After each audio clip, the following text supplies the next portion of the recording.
cancer journey sharing in the face of diagnosis and treatment, breast cancer, to be presented by Geraldine Malabanan.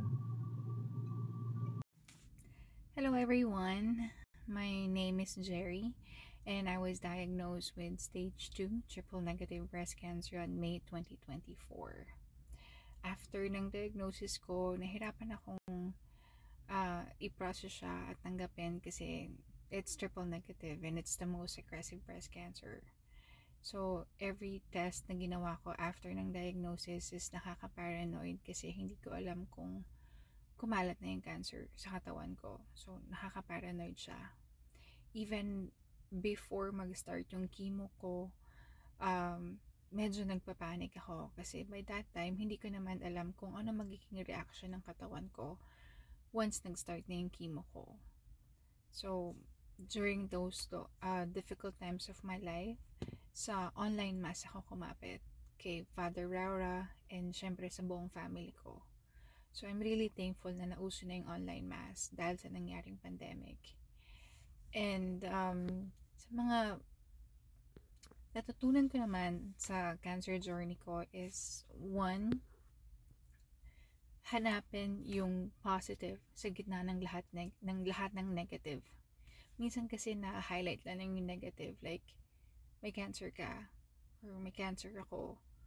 Pero kung titingnan mo yung positive side or hahanapin mo, makita mo na may health card ka, may nag-aalaga sa'yo, may nag-aalaga sa akin yung nagkasakit ako, and pinayagan ako ng company namin na mag-work from home ng buong chemo session ko. So, pag nakita mo lahat yung positive side sa gitna ng negative side or sa negative na pinagdadaanan mo, then makikita mo na hindi ka pa rin pinabayaan ng Diyos. Makikita mo na sa gitna ng lahat ng problema, nandyan pa rin siya para sa'yo. So, pag nakita mo yon, hindi ka na masyadong malulugmok sa pinagdadaanan mo. Kasi nakita mo na nandyan pa rin siya. And another thing is, huwag mong idigdig sa sarili mo na may sakit ka. Live your life and subukan mo maging masaya. Gumawa ka ng future plans. Like, ang nakatulong sa akin is, gumawa ako ng mga plano na makikita ko ulit yung dagat after ng chemo sessions ko.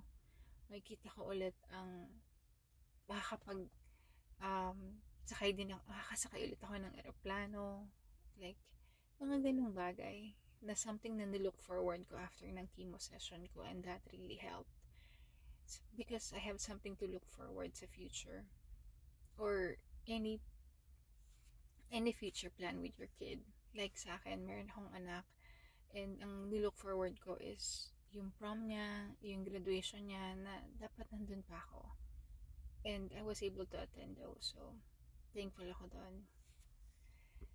And another thing na natutunan ko sa cancer journey is, huwag mong panghinayangan or pagsisihan yung mga bagay na ginawa mo para ma-survive or malagpasan ang darkest times ng buhay mo. Like, if you shopping ka ng 1 week or naubos na yung sweldo mo kaka-shopping, kumain ka ng cake, kumain ka ng matatamis, kumain ka ng mga bawal, mga ganong bagay. Kung natulog ka ng 3 days, umiyak ka ng 1 linggo, ginawa mo lahat ng bagay na kaya mo, na kailangan mong gawin para malagpasan yon. So, kung yung maliit na bagay na ginawa mo is nakatulong sa'yo para malagpasan yung kahit 1 araw lang sa pinagdadaanan mo, good job. Diba? Good job sa sarili mo kasi ginawa mo pa rin yung bagay na kailangan mong gawin to survive it. So, wag mong paghinayangan yun. Napaka-importante nun. And live your life. Because alam na nating lahat, life is short. Kung may mga bagay kang gustong gawin, kung may mga bagay kang gustong matutunan, then start now. one thing na natutunan ko is appreciate your life and appreciate what you have and do the things that you like most while you can. Napaka-importante nun. Syempre binago ako ng cancer. Yung katawan ko, yung buhok ko, at yung pananaw ko sa buhay.